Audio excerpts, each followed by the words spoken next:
7वां अध्याय। यह कहने की आवश्यकता नहीं है कि यीशु सर्वश्रेष्ठ शिक्षक रहा है। रोचक बात तो यह है कि उसकी शिक्षण पद्धति पर ध्यान दिया जाए। यह किसी सिद्धांत को वह कैसे उद्घोषित करता था, उसकी व्याख्या करता था और उसके पश्चात उसका साक्षात उदाहरण देता था और फिर सत्य स्थापित होता था। हमारे जीवन में भी आचरण के सिद्धांतों का होना अनिवार्य है। हमें यह जानना भी आवश्यक है कि हमारे जीवन क्यों किसी सिद्धांत पर आधारित होता है, और इस ज्ञानोपार्जन के लिए उदाहरणों का दिया जाना महत्वपूर्ण है। यीशु पर्वतीय उपदेश में भी यही शिक्षण पद्धति का प्रयोग करता है। वह एक सिद्धांत का प्रतिपादन करता है, उसकी व्याख्या करता है और उसके बाद उसका एक साक्षात उदाहरण प्रमाणित करता है। 7वें अध्याय में पहली आयत, दोष मत लगाओ कि तुम पर भी दोष न लगाया जाए, जिसकी व्याख्या वो पद 2 में देता है कि जिस प्रकार तुम दोष लगाते हो उसी प्रकार तुम पर भी दोष लगाया जाएगा, और जिस नाप से तुम नापते हो उसी से तुम्हारे लिए भी नापा जाएगा। अब इसका यीशु एक साक्षात उदाहरण देता है जो मनुष्य का सामान्य स्वभाव है। तू क्यों अपने भाई की आंख के तिनके को देखता है और अपनी आंख का लट्ठा तुझे नहीं सूझता? और जब तेरी आंख में लट्ठा है तो तू अपने भाई से क्यों कर कह सकता है कि ला मैं तेरी आंख से तिनका निकाल दूं? हे कपटी, पहले अपनी आंख से लट्ठा निकाल ले, तब तू अपने भाई की आंख का तिनका भली भांति देख कर निकाल सकेगा। पवित्र वस्तु कुत्तों को न दो और अपने मोती सुअरों के आगे मत डालो, ऐसा न हो कि वे उसे पांवों तले रौंदे और पलटकर तुम्हें फाड़ डाले। इस गद्यांश ने पाठकों को चकित कर दिया, क्योंकि ऐसा प्रतीत होता है कि यीशु एक और तो किसी कार्य को निषेध कर रहा है, परंतु दूसरी ओर कहता है कि सुअरों के सामने मोती न डालो और कुत्तों को पवित्र वस्तुएं खाने को न दो। इसका अर्थ यह हुआ कि हमें विवेकी होना है कि हम जान पाएं कि पवित्रता किसके साथ बांटे और परमेश्वर के ज्ञान को किस तक पहुंचाएं। यीशु के कहने का तात्पर्य न्याय से नहीं वरन अंतर पहचानने से है। न्याय एकमात्र परमेश्वर का अधिकार है, इसलिए क्षेत्र में प्रवेश करना मनुष्य के लिए वर्जित है। पौलुस रोम की कलीसिया को प्रेषित अपने पत्र में उन दुराचारों का उल्लेख करते हुए जो इस मनुष्य इस संसार में करता है, वह कहता है, हे दोष लगाने वाले, तू कोई क्यों न हो तो निरुत्तर है, क्योंकि जिस बात में तू दूसरे पर दोष लगाता है उसी बात में अपने आप को भी दोषी ठहराता है, इसलिए कि तू जो दोष लगाता है आप ही वही काम करता है। अर्थात न्याय करने का अपराध अक्षम्य है। यदि मैं किसी का उसके कार्य के प्रति न्याय करके उसे अनुचित कहता हूं तो मैं सिद्ध करता हूं कि मुझे बोध है कि उचित क्या है, परंतु अन्य किसी बात में मैं वही कृत्य दोहराता हूं तो मेरा न्याय का अभियोग मुझ पर है, और इस प्रकार मैं अपनी आलोचना के पात्र से कहीं अधिक दंड के योग्य स्वयं को ठहराता हूं, क्योंकि मैं भी तो वही कृत्य कर रहा हूं, परंतु भिन्न परिस्थितियों के कारण स्वयं के अपराध को स्वीकार नहीं कर रहा। मुझे अपने पाप कुरूप प्रतीत नहीं होते, परंतु जब मैं उनका प्रतिबिंब अन्यों में देखता हूं तो वह मुझे घृणित प्रतीत होते हैं। सत्य तो यह है कि हमारे ही कुकर्म अन्यों में हमारा प्रतिरूप प्रस्तुत करते हैं, परंतु हम न्याय करने से नहीं चूकते। इसलिए प्रभु ने कहा कि न्याय मत करो कि तुम्हारा भी न्याय हो, और जिस मानदंड से न्याय करोगे उसी मानदंड से तुम्हारा भी न्याय किया जाएगा। अतः सर्वोच्च तो यह है कि मैं अपनी आंख का लट्ठा निकाल दूं, अर्थात अपने भाई के एक दोष पर उंगली उठाने से पहले अपने विकराल दोष पर तो ध्यान दूं, अन्यथा मनुष्य उसी प्रकार मेरे दोष पर भी उंगली उठाएगा जिस प्रकार मैं किसी पर दोषारोपण करके उसे गिराना चाहता हूं, तो अन्य मेरे साथ भी वैसा ही व्यवहार करके मुझे गिराएंगे। अतः सिद्धांत यह है कि न्याय न करें कि हमारा भी न्याय न किया जाए, परंतु वो आगे कहता है हम शांत होकर बैठ न जाएं। अतः वह कहता है कि पवित्र वस्तु कुत्तों को न दो और अपने मोती सुअरों के आगे मत डालो, ऐसा न हो कि वे उसे पांव तले रौंदे और पलटकर तुम्हें फाड़ डालें। कुछ ऐसे व्यक्ति भी हैं जिनके साथ आप परमेश्वर के ज्ञान को बांट नहीं सकते, और आपको ऐसा प्रयास करने की आवश्यकता भी नहीं, क्योंकि वे उसे ठट्टों में उड़ाएंगे और प्रतिकार में आपको घात करेंगे। अब प्रश्न यह है कि न्याय के अभाव में मैं कैसे जान पाऊंगा कि ऐसे व्यक्ति कौन है? यीशु के श्रोताओं में पतरस भी था और आगे चलकर उसने इसी के संदर्भ में अपने द्वितीय पत्र में लिखा, जिस प्रकार कुत्ता अपनी छांट पर और सुअरी नहलाने के पश्चात गंध में लौट जाते हैं, उसी प्रकार झूठे शिक्षक, झूठे भविष्यद्वक्ता और दुष्ट भी अपने त्याग मलिनता पर पुनः लौट जाते हैं। ये सब संभव कैसे होगा कि मैं न्याय भी न करूं और यह भी जान लूं कि ऐसे निंदक कौन हैं जिनके समक्ष परमेश्वर के ज्ञान का उल्लेख हानिकारक है। इसका उत्तर प्रभु हमें अग्रिम पद में देता है कि मांगो तो तुम्हें दिया जाएगा। यीशु मांगो शब्द का प्रयोग केवल हमारी प्रार्थनाओं के संबंध में करता है, क्योंकि इसका अर्थ है विनती करना, याचना करना या निवेदन करना। वह अपने प्रार्थना के जीवन में इस शब्द को संदर्भित नहीं कर रहा। अपनी प्रार्थना के संबंध में वह कहा करता था कि वह पिता की इच्छा जानेगा, क्योंकि वह पिता के स्तर पर था। परंतु हम भिक्षुक के स्तर पर होते हैं, क्योंकि हम पिता को कुछ दे नहीं पाते, अपितु वही हमें देता है। याकूब अपने पत्र के 4 अध्याय उसकी 3 आयत में लिखता है, तुम मांगते हो और पाते नहीं, इसलिए कि बुरी इच्छा से मांगते हो, ताकि अपने भोग विलास में उड़ा दो। 7 आयत, खोजो तो तुम पाओगे और खटखटाओ तो तुम्हारे लिए खोला जाएगा। ऐसा माना गया है कि ये 3 शब्द मांगो, खोजो और खटखटाओ कार्य निष्पादन के वर्तमान काल में हैं, अर्थात मांगते रहो, खोजते रहो और खटखटाते रहो, क्योंकि जो कोई मांगता है उसे मिलता है, और जो ढूंढता है वो पाता है, और जो खटखटाता है उसके लिए खोला जाएगा। अब यीशु एक जीवंत उदाहरण द्वारा इस सिद्धांत की पुष्टि करता है कि हम में ऐसा कौन मनुष्य है कि यदि उसका पुत्र उससे रोटी मांगे तो वो उसे पत्थर दे, या मछली मांगे तो उसे सांप दे। सो जब हम बुरे होकर अपने बच्चों को अच्छी वस्तु देना जानते हैं, तो तुम्हारा स्वर्गीय पिता अपने मांगने वालों को अच्छी वस्तुएं क्यों न देगा। हमारे पूर्वोक्त अध्ययन में यीशु प्रार्थना के विषय में शिक्षा देते हुए पिता और पुत्र के संबंध पर बल दे रहा था। संतान होने के अधिकार से आप किसी भी समय आवश्यकता पड़ने पर अपने पिता के पास जा सकते हैं।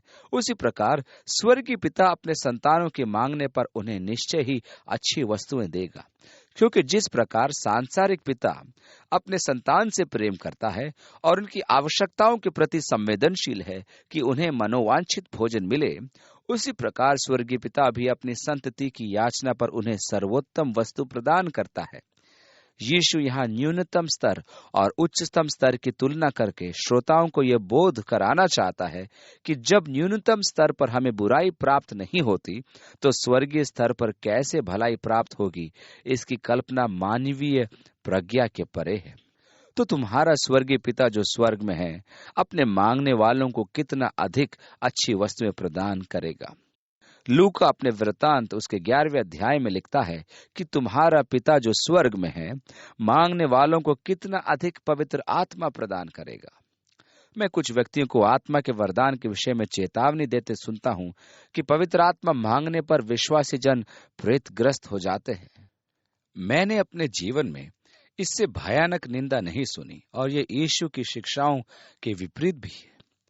ऐसे अनेक विश्वासी जन परमेश्वर से भयभीत होकर स्वयं को उसके समक्ष समर्पित करना नहीं चाहते कि उन्हें कहीं प्रेतात्मा का अनुभव न हो जाए। ये बिल्कुल गलत है।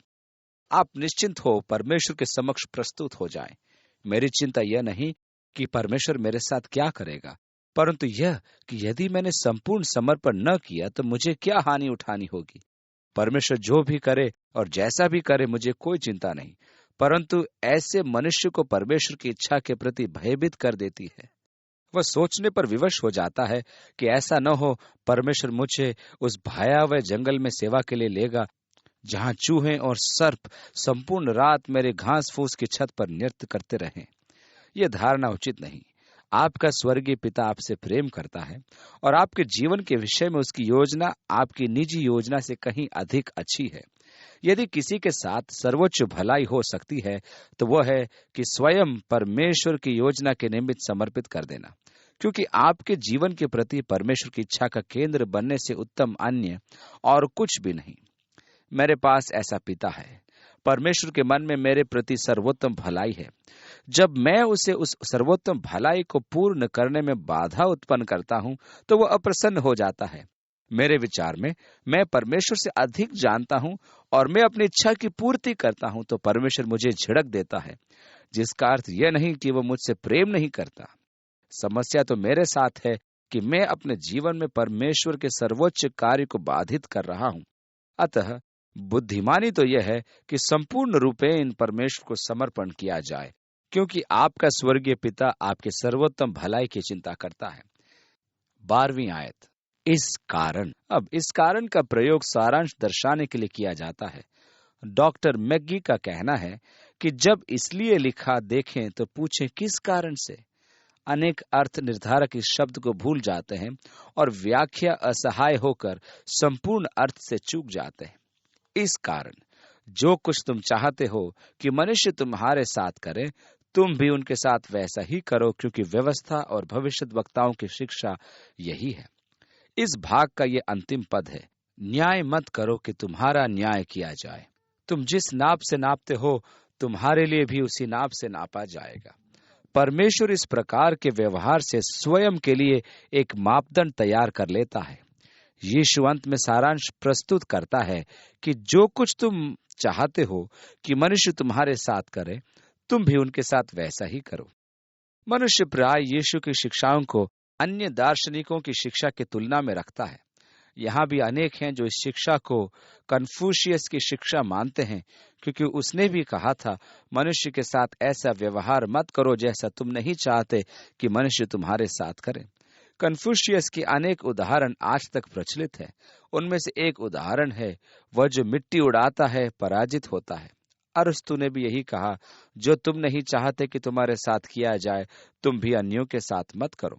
सुकरात कहता है, जिस कृत्य से तुम प्रसन्न न होते हो, उसे अन्यों के साथ न करो। इन विचारों की तुलना यीशु की शिक्षाओं से नहीं की जा सकती, क्योंकि यहाँ प्रसंग विपरीत है और स्वार्थ से संबंधित है। अर्थात यदि नहीं चाहता कि कोई मुझे घात करे या लूट ले, तो मैं भी अन्य को घात नहीं करूंगा या लूटूंगा नहीं। परंतु यीशु ने सकारात्मक शिक्षा प्रस्तुत की है। कहने का अर्थ यह है कि जहां अन्यों की शिक्षा में यदि घृणा नहीं करने की शिक्षा दी गई है, तो यीशु ने प्रेम करने की शिक्षा दी है। कन्फ्यूशियस की शिक्षा में मैं किसी की चोरी नहीं करूंगा, परंतु यीशु की शिक्षा में मैं किसी को वदान्य दान दूंगा। अन्यों की शिक्षा में मनुष्य नहीं करता है, अर्थात वह निष्क्रिय हो जाता है, परंतु यीशु की शिक्षा में मनुष्य को करना है, अर्थात वह भलाई में सक्रिय रहता है। अब यहाँ इस कारण शब्द हमारी सहायता हेतु उपस्थित है। यीशु की इन शिक्षाओं के अनुकरण के लिए यीशु ने कहा कि ऐसा करने के लिए मांगो, खोजो और खटखटाओ के परमेश्वर पवित्र आत्मा के वरदान से इन समस्त अनिवार्यताओं की पूर्ति का हमें सामर्थ्य प्रदान करे।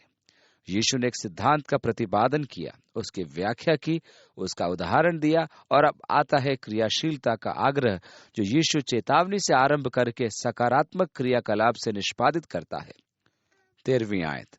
सकेत फाटक से प्रवेश करो, क्योंकि चौड़ा है वह फाटक और चाकल है वह मार्ग जो विनाश को पहुंचाता है, और बहुतेरे हैं जो उससे प्रवेश करते हैं। क्योंकि सकेत है वह फाटक और सकरा है वह मार्ग जो जीवन को पहुंचाता है, और थोड़े हैं जो उसे पाते हैं। यीशु ने स्पष्ट किया कि सकेत फाटक से प्रवेश करो। जहां मार्ग सकरा है, वहां समर्पण, अभिषेक की आवश्यकता है। यह सिद्धांत प्रत्येक कार्य में प्रासंगिक है। यह केवल मसीह लक्ष्य प्राप्ति के संदर्भ में नहीं, वरन प्रत्येक कार्य के सफलता का मार्ग है। इस पद के साथ साथ हमें यूहन्ना अध्याय 14 का स्मरण आता है, जहां फिलिप्पुस और थोमा द्वारा यीशु से उसके प्रस्थान के मार्ग की जानकारी मांगने पर यीशु ने कहा था कि वही मार्ग, सत्य और जीवन है। यीशु सकरे मार्ग के विषय विवेचन के पश्चात कहता है कि झूठे भविष्यद्वक्ताओं से सावधान रहो। जब उसने स्वयं को मार्ग कहा, तो उसका तात्पर्य अनंत जीवन से था, क्योंकि वही मार्ग है, वही सत्य है और वही जीवन है। अनेक जन जो मुझे संकीर्ण मानसिकता का व्यक्ति कहते हैं, वे निश्चय ही मानसिक आधुनिकीकरण पर ध्यान देते हैं। कुछ व्यक्ति मार्ग को इतना अधिक चौड़ा बनाना चाहते हैं कि समस्त मानव जाति उस पर चल पाए। इस मार्ग में लेश मात्र आर्थिक उत्साह मनुष्य को अनंत जीवन का अधिकार बना देता है, परंतु यीशु ने कहा, अनंत जीवन में पहुंचने का मार्ग अत्यधिक संकीर्ण है और फाटक सकेत है। उस मार्ग पर चलने वालों की संख्या बहुत कम है। विनाश के मार्ग पर तो बड़ी भारी भीड़ है। अतः यदि कोई आपको संकीर्ण मानसिकता का दोष देता है, तो प्रभु की स्तुति करो कि आप सही मार्ग में हैं, क्योंकि चौड़ा मार्ग विनाश का मार्ग है। अब हमें झूठे भविष्यद्वक्ताओं के विषय में देखें कि यीशु क्या चेतावनी देता है। 15वीं आयत में, झूठे भविष्यद्वक्ताओं से सावधान रहो, जो भेड़ों के भेष में तुम्हारे पास आते हैं, परंतु अंदर से फाड़ खाने वाले भेड़िए हैं। धर्मशास्त्र में झूठे भेड़ियों के विषय में अनेक चेतावनियां हैं और यहाँ पुनः न्याय करने का विषय उत्पन्न होता है। मुझे ऐसा विवेक विकसित करना है कि मैं झूठे भविष्यद्वक्ता को पहचान लूं। इन झूठे भविष्यद्वक्ताओं की विशेषता यह है कि वे भेड़िए का रूप धारण किए प्रकट नहीं होते, वे बाह्य रूप से भेड़ों के सदृश प्रतीत होते हैं। अब प्रश्न यह है कि मैं झूठे भविष्यद्वक्ता को कैसे पहचानूं? हमारे पास यीशु का वचन है, मार्ग, सत्य और जीवन मैं ही हूं, और मेरे बिना पिता के पास कोई नहीं पहुंच पाता। यदि कोई यह शिक्षा दे कि यीशु की अपेक्षा कोई अन्य मार्ग भी है और संकीर्ण मार्ग की अपेक्षा कोई अन्य मार्ग है, तो वह झूठा भविष्यद्वक्ता है। आज अनेक हैं जो केवल जीवन शैली तथा कार्यों पर बल देते हैं और यीशु को पृथक कर देते हैं। ध्यान देने का एक महत्वपूर्ण विषय यह भी है कि वे भविष्यद्वक्ताओं के समक्ष गुणी दर्शाते हैं और सत्य भी कहते हैं। इस प्रकार वे पहचाने नहीं जाते कि वे झूठे हैं। Herbert Armstrong, जेहोवा witness, Joseph Smith, इनके लगभग सब उपदेश सत्य से संबंधित थे। अतः ऐसे व्यक्तियों पर संदेह करना उचित प्रतीत नहीं होता। ऐसे व्यक्तियों को पहचानने के लिए बहुत ही ज्यादा विवेक की आवश्यकता होती है, अर्थात ये देखना कि उद्धार के विषय में वे क्या आपको संकीर्ण मार्ग से लेकर सीधे द्वार में प्रवेश कराते हैं या नहीं। क्या वे मसीह पर निर्भरता एवं विश्वास में शिक्षण प्रदान करते हैं या केवल धर्मांतर में? क्या वे आपको कलीसिया में आस्था रखने का प्रोत्साहन प्रदान करते हैं? यदि ऐसा नहीं है तो वे निश्चय ही झूठे शिक्षक हैं। एक झूठा शिक्षक भेड़ों के पोषण की अपेक्षा उनका शोषण करते हैं। आप देखेंगे कि वे सदैव पैसों का ही आग्रह करते हैं, और जब आप एक बार फंस गए तो वे आप पर आर्थिक बोझ बढ़ाते चले जाते हैं। पत्रस भी अपने द्वितीय पत्र अध्याय 2 में कहता है कि पूर्व में भी लोगों के मध्य झूठे भविष्यद्वक्ता हुआ करते थे, जैसा कि आज तुम्हारे मध्य झूठे शिक्षक है। वे छल पूर्वक विनाश की झूठी शिक्षाओं का प्रचार करेंगे और प्रभु का इनकार करेंगे। वे उस प्रभु को इनकार करेंगे। आज कितने प्रचारक आपका दुरुपयोग कर आपको पत्रिकाएं, पुस्तिकाएं विक्रय करने के लिए प्रोत्साहित करते हैं। इनमें से अनेक तो दान पात्र स्थापित करके अनुयायियों को लूटते हैं। ध्यान रखिए कि परमेश्वर न तो कंगाल है और न ही वो अपने कार्य में मनुष्य पर किसी रूप से निर्भर रहता है। परमेश्वर किसी को बाध्य करके और परेशान करके दान नहीं लेता। पौलुस कहता है कि न तो बाध्य होकर न ही कष्ट वहन द्वारा दान करो। उनके फलों से तुम उन्हें पहचान लोगे। क्या झाड़ियों से अंगूर व ऊंट कटारों से अंजीर तोड़ते हैं? इसी प्रकार हर एक अच्छा पेड़ फल लाता है और निकम्मा पेड़ बुरा फल लाता है। अच्छा पेड़ बुरा फल नहीं ला सकता और न निकम्मा पेड़ अच्छा फल ला सकता है। जो पेड़ अच्छा फल नहीं लाता वह काटा और आग में डाला जाता है। सो उनके फलों से तुम उनको पहचान लोगे। अर्थात उनके कथनों एवं शिक्षाओं से अधिक उनके जीवन आचरण पर ध्यान दीजिए और आप उनके जीवन से उन्हें पहचान लेंगे। यीशु यह भी कहता है कि स्वर्ग में प्रवेश कौन करेगा? जो मुझसे हे प्रभु कहता है, उनमें से हर एक स्वर्ग के राज्य में प्रवेश न करेगा, परंतु वही जो मेरे स्वर्गीय पिता की इच्छा पर चलता है। सर्वप्रथम तो ये जान लिया जाए कि जो भी मसीह को प्रभु न कहता हो वह स्वर्ग नहीं जाएगा, क्योंकि पौलुस ने कहा है कि उद्धार हेतु मसीह को प्रभु स्वीकार करना आवश्यक है। परंतु यीशु ने कहा कि इनमें से कई एक स्वर्ग में प्रवेश नहीं करेंगे। यीशु ने किसी अन्य अवसर पर यह भी कहा कि तुम मुझे क्यों प्रभु कहते हो, जबकि तुम मेरी आज्ञाओं का पालन नहीं करते। हम प्राय ये सोचते हैं कि प्रभु यीशु का प्रथम नाम है, यीशु दूसरा नाम तथा मसीह तीसरा नाम, और इस प्रकार प्रभु यीशु मसीह उसका संपूर्ण नाम। वास्तविकता तो यह है कि वह हमारा प्रभु अर्थात स्वामी या जीवन दाता है। इसलिए प्रभु कहने के पश्चात उसका आज्ञा पालन करना हमारे जीवन में एक अनिवार्य और अभिन्न अंग है। यीशु ने कहा कि उसके जन कहने में तो न्यायोचित हैं, परंतु करने में विद्रोही हैं। अतः एक विद्रोही स्वर्ग में प्रवेश नहीं कर सकता। शिमोन चर्मकार के आवास पर पतरस को दर्शन एवं उसका इनकार एक सर्वोत्कृष्ट उदाहरण है। जिसमें प्रभु ने उसे केवल आज्ञा पालन का निर्देश दिया था। हम भी अनेक अवसरों पर प्रश्न करते हैं, विवाद करते हैं और यहाँ तक कि उसे चुनौती भी देते हैं, परंतु ये याद करते हैं कि हम उसके दास हैं और हमारा उत्तरदायित्व केवल आज्ञा पालन है। कई बार इसे हम भूल जाते हैं। हमारी समस्या है कि हम उसके पद को उसका नाम समझते हैं। धर्मशास्त्र के अनुसार वह दिन भी आएगा जब हर एक जीव उसको प्रभु कहकर स्वीकार करेगी, परंतु वे सब स्वर्ग के राज्य में प्रवेश नहीं करेंगे, केवल वे जो मेरे स्वर्गीय पिता की इच्छा की पूर्ति करेंगे। इसका अर्थ सरल है कि भाषा तो अपने स्थान पर है, परंतु कृत्य भी परमेश्वर के मनोवांछित होने की आवश्यक है। आज्ञा पालन का अर्थ है कि हम मसीह यीशु के स्वामित्व को स्वीकार करते हैं, अन्यथा यह प्रभु का नाम व्यर्थ में लेने का अपराध हुआ। इसलिए यीशु ने अग्रिम पद में कहा है कि उस दिन बहुतेरे मुझसे कहेंगे, हे प्रभु, क्या हमने तेरे नाम से भविष्यवाणी नहीं की और तेरे नाम से दुष्टात्मा को नहीं निकाला और तेरे नाम से बहुत अचंभे के काम नहीं किए? ये तो प्रभु का आदेश और प्रतिज्ञा है। फिर अब क्या समस्या उत्पन्न हो गई? वही समस्या कि स्वर्गवासी परमेश्वर की इच्छा की पूर्ति नहीं की गई। अतः वह उत्तर देगा, मैंने तुमको कभी नहीं जाना, हे कुकर्म करने वालों, मेरे पास से चले जाओ। निसंदेह ही उन्होंने प्रभु के नाम में चमत्कार किए, परंतु परमेश्वर की इच्छा अनुसार उसको महिमा नहीं दी। सबने अपनी ख्याति तथा अपने महिमा हेतु ये कार्य किए। 6 अध्याय की पहली आयत आपको याद होगी, जहां यीशु ने कहा, सावधान, स्वर्गवासी पिता की ही महिमा हो। हमारे कार्य तो न्याय के दिन अग्नि द्वारा परखे जाएंगे और उनमें से अधिकांश स्वाहा हो जाएंगे। हमारे उद्देश्य क्या थे? क्या मैंने स्वयं की महिमा हेतु ऐसा किया था? क्या मैं स्वयं को आकर्षण का केंद्र बना रहा था? क्या मैं स्वयं की महिमा खोज रहा था या परमेश्वर की? यदि अंत में हमें मसीह यीशु से यह सुनना पड़े कि वह हम कुकर्मियों को नहीं जानता, तो हमारा आजीवन परिश्रम व्यर्थ सिद्ध होता है। मैं एक दिन किसी मोर्मोन से अनंत जीवन के विषय वार्तालाप कर रहा था, तो उसने उत्तर दिया, मैं नहीं जानता कि मुझे अनंत जीवन प्राप्त है जब तक कि मैं न मरूं। मैंने उससे कहा, क्या तब तक विलंब न हो चुकेगा?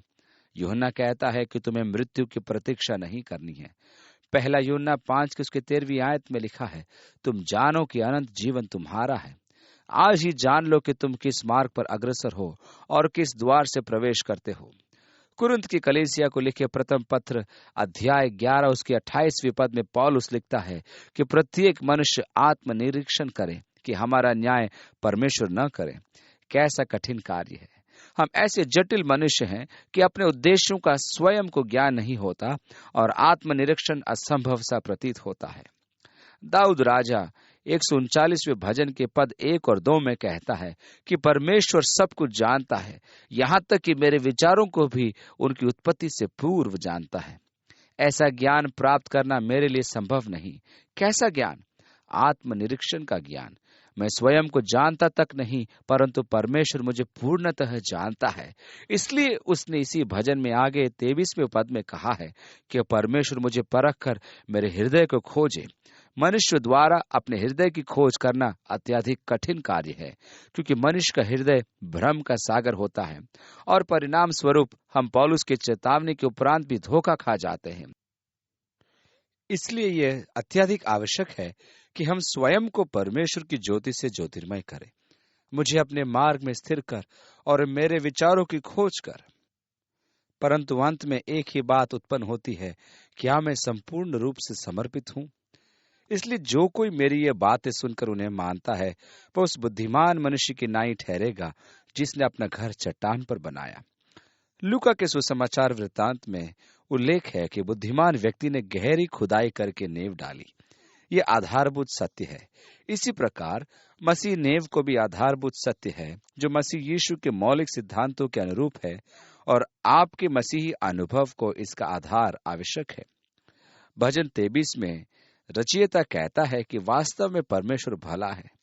आधारभूत सत्यों कि यह एक सत्य है और आपको इसे आधार स्वीकार करना भी आवश्यक है। आपके जीवन में अनेक ऐसी परिस्थितियां आएंगी कि आप कहेंगे, मैं नहीं जानता प्रभु ने ऐसी परिस्थिति क्यों आने दी। हम परमेश्वर की विधियों को समझ नहीं पाते और परिणाम यह होता है कि शैतान अवसर का लाभ उठाकर हमारे मन में परमेश्वर के प्रति कटुता उत्पन्न करता है। क्योंकि मुझे केवल वर्तमान का अनुभव है और मुझे आज कष्ट का अनुभव होता है। यदि मैं अपने अतीत का अवलोकन करूं तो पाऊंगा कि मैं तो निराश हो गया था और हार मान गया था कि अब समाप्त हो गया, और मैं यिर्मयाह की भांति विचार करने लगूंगा कि मैं उसके नाम में अब और अधिक वार्तालाप नहीं करूंगा और सब कुछ त्याग दूंगा। परंतु परमेश्वर अपनी अधीर सेवकों के साथ धीरज रखता है। जब अशांति का समय समाप्त हो जाता है, तब हमें समझ में आता है कि परमेश्वर भला है। इसी आधार पर अवस्थित रहने से हमें आंधियों का सामना करने का साहस प्राप्त होता है। भजन का रचयिता कहता है कि परमेश्वर उन सब के साथ भला है जो उसके नाम को पुकारते हैं। हम प्राय दुष्टों पर और उनकी समृद्धि पर दृष्टिपात करते हैं और ये धारणा बना लेते हैं कि परमेश्वर की सेवा में कोई लाभ नहीं, क्योंकि हम जीवन तथा गुप्त भेदों के अंतर ग्रहण नहीं कर पाते, क्योंकि हमारा आधार दृढ़ नहीं है। ध्यान दीजिए कि यीशु क्या कहता है, और मेह बरसा और बाढ़ें आई। बुद्धिमान हो या मूर्ख, सब पर समस्या, दुख तथा कठिनाइयों की बाढ़ आएगी। मैं परमेश्वर की संतान हूं, इसका अर्थ यह नहीं कि मुझ पर विपत्तियां नहीं आएंगी। पत्रस की पहली पत्री, उसका पहला अध्याय और 12वें पद में पत्रस कहता है, हे प्रियो, जो दुख रूपी अग्नि तुम्हारे परखने के लिए तुम में भड़की है, इससे यह समझकर अचंभा न करो कि कोई अनोखी बात तुम पर बीत रही है। धर्मशास्त्र में अनेक प्रतिज्ञाएं हैं, कुछ बहुमूल्य तथा कुछ अस्वीकार्य। बाइबल की एक प्रतिज्ञा है जिससे मैं अति अप्रसन्न रहता हूं, और वह 2 तीमुथियुस उसके 3 अध्याय और 12वीं आयत में निहित है कि वे जो मसीह यीशु में ईश्वर मुक्त जीवन व्यतीत करते हैं, यातना के भागी होंगे। अतः ये अत्यधिक महत्वपूर्ण है कि हमारा आधार दृढ़ हो, और इस संदर्भ में पौलुस कहता है कि मसीह यीशु की अपेक्षा हमारा अन्य कोई आधार नहीं। क्या आपका जीवन इस नेव पर आधारित है, मसीह, यीशु और वचन? इसलिए जो मेरी ये बातें सुनकर उन्हें मानता है, वह उस बुद्धिमान मनुष्य की नाई ठहरेगा जिसने अपना घर चट्टान पर बनाया, और मेह बरसी और बाढ़ें आई और आंधियां चली और उस घर पर टक्करें लगी, परंतु वह नहीं गिरा, क्योंकि उसकी नेव चट्टान पर डाली गई थी। परंतु जो कोई निर्बुद्धि मनुष्य की नाई ठहरेगा जिसने अपना घर बालू पर बनाया। अब जब मैं पहाड़ी उपदेश पढ़ता हूं तो मैं स्वीकार करता हूं कि यह सच है, परंतु जब तक कि मैं उस सत्य पर आचरण न करूं तो सब व्यर्थ है। इसी प्रकार यीशु को परमेश्वर का पुत्र स्वीकार करना तथा उसको प्रभु स्वीकार करना व्यर्थ सिद्ध होगा यदि उस सत्य को जीवन आचरण में व्यक्त न किया जाए। इसी प्रकार यदि मैं धन्यवादियों की शिक्षा को सर्वोत्कृष्ट स्वीकार करके घमंडी और अभिमानी जीवन व्यतीत करूं तो क्या लाभ? मेरा आकर्षक एवं सुसज्जित घर बाढ़ और आंधी में गिर जाएगा। अतः याकूब 1 उसके 22 में लिखा है कि वचन के करने वाले बनो, न कि सुनने वाले जो स्वयं से छल करते हैं। 28वीं आयत, जब यीशु ये बातें कह चुका, अर्थात पहाड़ी उपदेश, तो ऐसा हुआ कि भीड़ उसके उपदेश से चकित हुई। उनके चकित होने के 2 कारण थे। एक तो यह कि उनके सामने उसने कहा स्वर्ग के राज्य में प्रवेश हेतु उनकी धार्मिकता शास्त्रियों एवं फरीसियों से अधिक हो, जो कि एक यहूदी को असंभव प्रतीत होती थी। दूसरा कारण था, वह उनके शास्त्रियों के समान नहीं, परंतु अधिकारी की नाई उन्हें उपदेश देता था। शास्त्री अपने उपदेशों में तालमुद, मिशना या किसी गुरु का संदर्भ देकर शिक्षा देते थे। आज भी वे इस पद्धति पर चलते हैं। उदाहरण के रूप में रब्बी गामिल के अनुसार और रब्बी फलाना के अनुसार वे अपने स्वयं के अधिकार से कुछ नहीं कहते। यीशु ने सदैव यही कहा, मैं तुमसे कहता हूं, न कि रब्बी हलेल या रब्बी गमालिएल कहता है। वे अपनी शिक्षाओं के उत्तरदायित्व स्वयं वहन करता था। उसको यह अधिकार कहां से प्राप्त हुआ? उसने कहा कि स्वर्ग और पृथ्वी का संपूर्ण अधिकार मुझे दिया गया है। यही उसका अधिकार है। इस अधिकार प्रदर्शन का परिणाम है असंख्य अनुयायी। अतः सावधान रहें कि झूठे शिक्षक जो अधिकार से वचन को विकृत करते हैं और उनके अनेक अनुयायी बन जाते हैं, हमें उनके फल तथा मार्गदर्शन का पथ भी देखना है। हमें पर्वतीय उपदेश का पुनरावलोकन करके सुनने वालों की अपेक्षा करने वाले बनना है, जिससे कि हमारा आधार चट्टान हो और हम आंधियों तथा बाढ़ों में स्थिर रहें। पिता, तेरे वचन के अध्ययन के अवसर के लिए हम तेरे आभारी हैं। प्रभु, हमने तेरे सत्य को सुना है। हम तेरे सत्य में जीवन आचरण करना चाहते हैं, उसमें बने रहना चाहते हैं। इसलिए तू हमारी सहायता कर। यीशु के नाम में आमीन।